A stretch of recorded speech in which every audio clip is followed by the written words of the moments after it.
So all I've done now is I have tagged all of my fly bracing. Okay.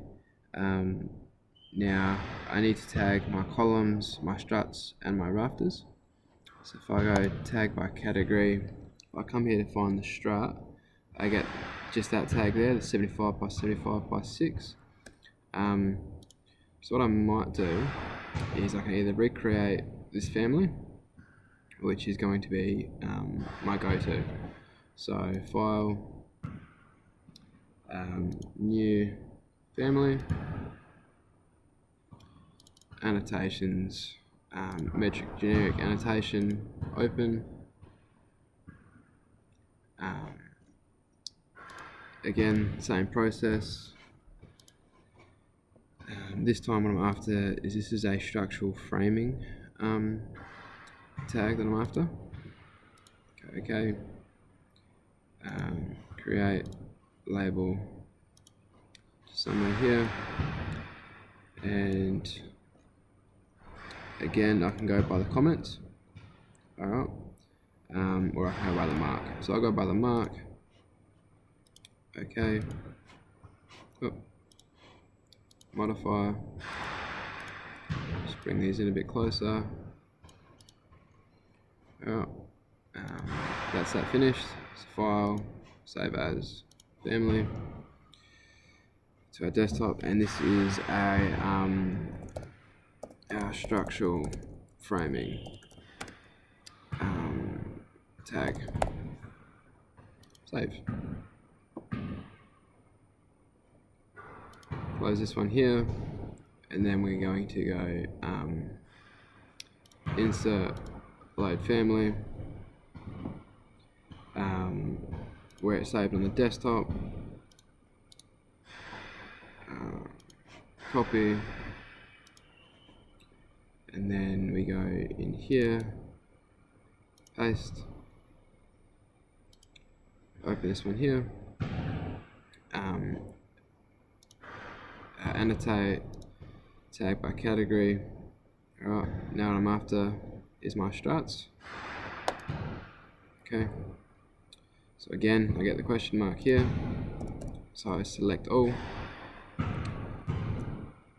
and these here are our S1, our strut ones. Okay, now just remember these are going to appear in our schedule, so in here. Okay, S1, PL1, so our purlins, our struts, columns, our fly bracing, and everything else. Alright, so I'll remove my leader line, and quite simply I'll put these where I need them to go.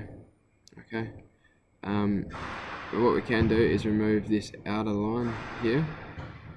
Alright, and that's actually what I might do now, is just hide these purlins there. So I'm just going to hide them, and then I have to move all these detail lines down a little bit, and that strut is sitting there. So same thing. Oh, that's not the strut. Okay, so I'm just going to go through and tag all of these struts. Alright, we can do the same thing for our rafters here. Okay, so our rafters, SA, grab them all, and now we're changing our mark. This is our R1. Okay, rafter 1.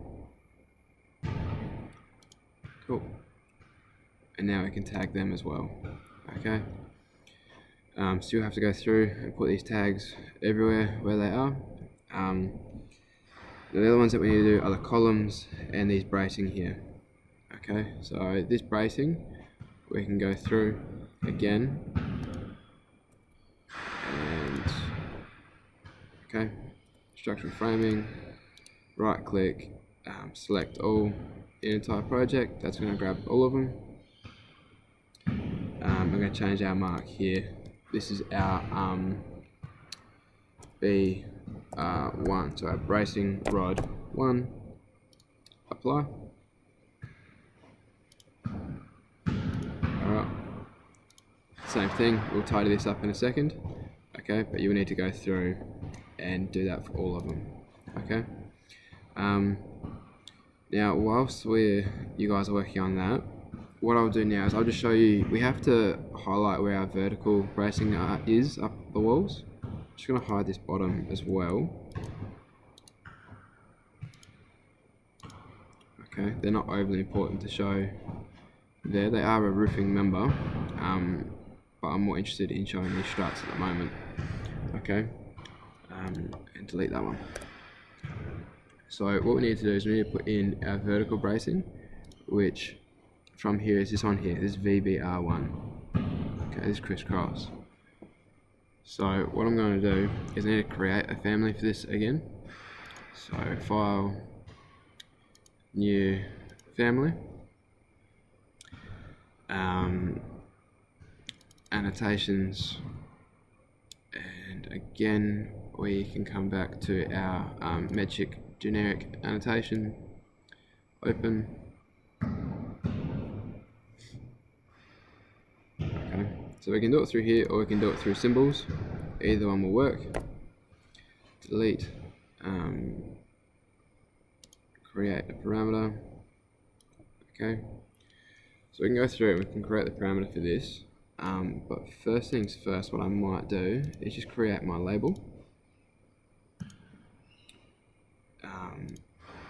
And here this is going to be our note text, instance common text. Okay, bring that across.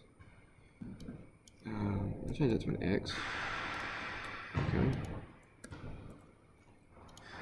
and I'm just going to tidy this up a little bit. I'm going to move it down. Okay, I need this text to come back, but I need to put in this crisscross for our vertical bracing. So what I'm going to put in first is I'll put in, I'll create a detail line. So a line just from the center. I found that 50 is a decent measurement. Okay, remember the scales here are a bit weird when we bring them back. Move from midpoint to there, rotating 10 degrees. Alright, and then again I'm just going to mirror about my midline. And this one here I can move up. Alright, so what this will allow us to do is this will allow us to type in VBR1 or VBR and put in that mark. Okay.